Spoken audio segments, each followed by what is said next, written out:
네, 지금부터 논란의 부동산 소식도 분석해보겠습니다. 이인철 참 좋은 경제연구소장 함께합니다. 어서 오세요. 네, 오늘 민주당, 정부, 청와대가 고위당정청 협의를 열고 재산세 완화에 대한 논의를 이어갑니다. 김태년 원내대표의 이야기 듣고 가겠습니다. 공시가격이 시세와 동떨어져 있다는 비판을 오랫동안 받아온 것은 주지의 사실입니다. 공시가격 현실화로 인해 서민의 부담이 증가해서는 안 됩니다. 민주당은 정부와 협의해서 중저가 1주택을 보유한 서민과 중산층에 대해서는 재산세 부담이 증가하지 않는 방안을 마련하도록 하겠습니다. 평론가님, 보면은 이 재산세 완화에 대한 이 당정청의 입장이 서로 좀 다른 것 같습니다. 정부는 6억 원 이하 1주택자를 염두하지만 민주당은 9억 원 이하. 이게 오늘 좀 좁혀질까요?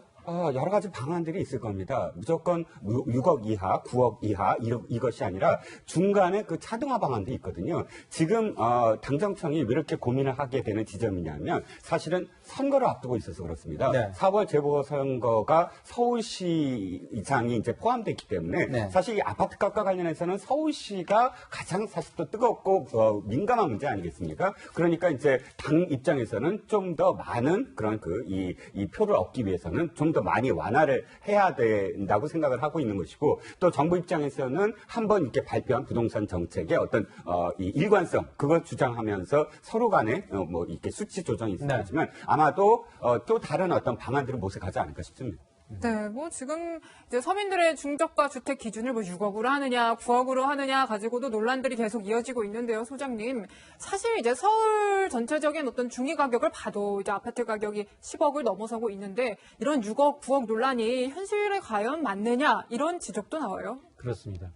우리 흔히 이런 얘기예요. 나도 종부세 좀 내보고 싶다. 네. 근데 점점 현실화되고 있습니다. 사실은 종합부동산세가 기준이 되는 가격이 9억 원이에요. 9억 원이다 보니까 정부와 여당 그리고 특히나 이제 청와대가 다소 이 부분에 대해서 민감해하는 이유가 재산세는 지방세예요. 이 기준을 올려버리면 지방 세수가 줄어듭니다. 그러면 정부가 보전을 해줘야 돼요. 당연히 지자체도 싫어하고 중앙정부도 싫어합니다. 두 번째 이유가 종부세는 그동안 집부자들만 내는 거였는데 갑자기 중저가 1주택자에 한해서 9억 원까지 높여버리게 되면 조세 기틀 자체가 흔들려요. 그러면 종부세 기준이 상향 조정돼야 합니다. 실제로 종부세는 2008년에 도입이 됐어요. 집부자들.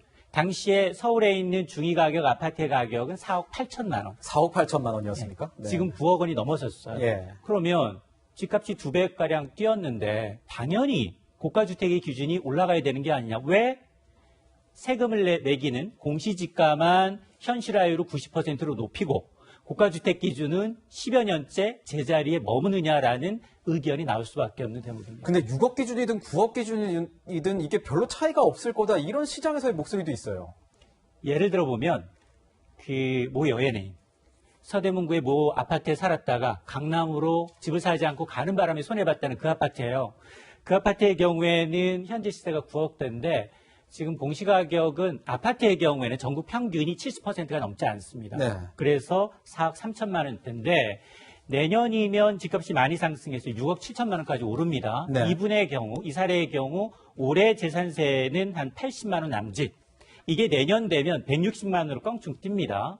그래서 만일 민주당의 얘기처럼 공시지가 중저가 재산세 감면 혜택 9억 원까지 상향 조정한다면 내년에 이분은 혜택 받겠지만 그래도 역시 올해 수준이랑 이제 별반 차이가 없다라는 건데 재산 수율을 아무리 낮춘다 하더라도 이미 지난해 서울의 공시지가 14%, 올해도 14%, 2년간 합쳐서 30%가 올랐어요. 깎아진 효과를 보기는 좀 어려울 수 있다. 네, 뭐 이런 얘기들이 나오는 가운데 언급이 된 게 공시가격 현실화율이고 정부에서는 이제 시세에 따라 조금 범위를 달리해서 90%까지 올린다고 이제 지금 얘기가 되고 있는 상황인데요. 내용이 어떤 겁니까? 조금 더 구체적으로 소개를 해주시죠, 소장님. 그렇습니다. 지금 세 가지 아니에요. 공시가격을 그러면 80%, 시세 80이냐, 90이냐, 100%까지 오를 거냐, 용역을 주고받더니 가장 합리적인 건 공시가격을 앞으로 10년 이내 2030년까지 모든 주택의 현실화율을 90%로 올려가겠다라는 건데 다만 주택 가격이 차등을 두고 있습니다. 고가주택의 개념을 15억 원을 도입을 했고요. 5억 원, 그리고 9억 원 미만인데 9억 원 미만의 경우에는 조세정을 감안해서 10년 동안 천천히 올리겠다. 특히나 초기 3년 동안은 거의 1% 남짓수로 세율을 거의 조정하지 않고요. 그러나 고가주택인 15억 원 이상의 경우에는 10년이 아니라 5년, 2025년에 당장 90%까지 현실화를 올리겠다는 겁니다. 그렇군요. 이런 가운데 이제 부동산 관련한 어떤 이슈에 대해서 굉장히 관심이 많은 것 같습니다.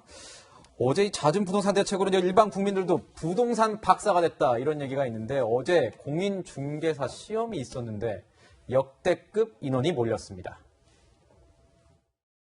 일산가 잘 안 되니까 또 지금 현재 놀고 있고 그래서 한번 시험을 봤고 또 나이도 있고 그래서 이제 미리 이제 한번 시험 봐서 작년 이제 좀 나이보다 더 있으면 한번 좀 살려보려고. 꼭 오픈을 한다기보다는 공부를 하면 나쁘지는 않다고 생각을 해요. 부동산 시장 돌아가는 거라든 이런 게 많이 대비되니까 딸내미한테도 공부 한번 해봐라 그래갖고 공부를 했어요. 집을 사게 됐을 때 도움이 되지 않을까 싶기도 하고. 어제 저희 취재 기자가 현장에 가서 저렇게 취재를 했는데 3040이 굉장히 많았대요. 30대, 40대. 이 현상을 저희가 어떻게 분석을 해야 될까요, 평론가님? 실질적으로도 50%가 넘었다고 해요. 3040의 이번에 응시율이. 근데 34만 명 가까이 된다고 합니다. 근데 작년에 비춰봤을 때 5만 명이 늘어났다고 해요. 그러면 실질적으로 그러면 공인중개사들의 어떤 수요라든지 어떤 수익이 늘어날 수 있느냐, 수요가 폭발적으로 늘어났고 또 그만큼 수익이 됐느냐? 그건 또 아니거든요. 네. 지금 부동산 시장이라는 것이 갑작스럽게 막 뭐 공급이 막 늘어나고 폭발적으로 중개사의 어떤 수요가 늘어난 게 아니니까. 근데 방금 동영상에서 보시다시피 3040 세대들이 지금은 굉장히 20대까지도 마찬가지지만 이 자산 늘리는 것에 아주 적극적으로 지금 뛰어들고 있다는 겁니다. 그래서 실질적으로 공인중개사를 나중에 개업을 하냐 안 하냐도 중요하겠지만 지금 부동산 정보와 관련돼서 보다 더 적극적으로 알 수 있는 방법은 이 두 가지 효과, 일석이조죠. 이 자격증도 따고 또 공부를 하면서 부동산 시장에 대해서 적극적으로 이 정보, 지식을 늘릴 수 있다. 이런 것 때문에 지금 이 어저께 34만 명, 작년 대비 5만 명이나 늘어난 게 아니냐라는 분석입니다. 네, 이렇게들 관심이 많으시니까요. 이제 요즘에는 아예 뭐 관련 통계, 지수도 꼼꼼하게 챙겨보시는 분들이 적지 않은데 뭐 한국감정원 것도 많이 보지만 이제 KB부동산 것도 많이들 챙겨보시더라고요. 근데 이제 논란이 됐던 거는 이 부동산 관련 거래 지수가 이제 매주 나오는 건데 갑자기 발표 이제 안 하겠다 했다가 논란이 되니까 다시 또 한다고 했어요. 근데 이제 궁금한 거는 그 배경이 도대체 뭐냐? 좀 주목이 쏠리는데요. 그렇습니다. 최악의 경제 정책은 통계를 이른바 마사지한다라는 표현을 써요. 특히나 이제 저개발 대상국이나 독재 국가에서 현 정부 정책의 어떤 과오를 드러내지 않기 위해서 하는 행동인데 사실 보고 싶은 것만 보고 듣고 싶은 것만 듣게 되면 아무리 좋은 정책도 산으로 갑니다. 그렇죠. 그러면 네. 정부 정책이 아무리 좋은 정책을 내놔도 그게 먹혀들지가 않거든요. 그래서 최근 이제 부동산 시장의 불안을 통계로 이제 확인하는 게 현 정부의 입장이고 이걸 바탕으로 좋은 정책을 만들어내야 되는데 민간은행 KB국민은행이 2003년부터 마련하고 있는 지표들 가운데 매매, 전세, 거래 지수가 있습니다. 이거는 전국에 있는 4천여 개 공인중개사의 설문을 바탕으로 해서 현장 분위기를 그대로 반영하는 건데 여기 지금 굉장히 좋지 않아요.